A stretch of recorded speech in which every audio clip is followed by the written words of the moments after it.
If you're experiencing a stuck loading screen while trying to install GTA 5, follow these steps to troubleshoot and resolve the issue quickly. Step 1. Check system requirements. Ensure that your computer meets the minimum system requirements for GTA 5. This includes checking your CPU, GPU, RAM, and available disk space. Step 2. Restart your computer. Sometimes a simple restart can resolve temporary glitches. Close all applications and restart your computer to refresh the system. Step 3. Verify game files. If you're using a platform like Steam or Epic Games, use the built-in feature to verify the integrity of the game files.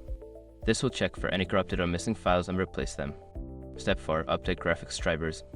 Outdated graphics drivers can cause loading issues. Go to your graphics card manufacturer's website and download the latest drivers for your model. Step 5. Disable background applications. Close any unnecessary applications running in the background that might be using system resources. This can help free up memory and improve performance during the installation. By following these steps, you should be able to resolve the loading screen issue and successfully install GTA 5. If problems persist, consider reaching out to support forums or customer service for further assistance.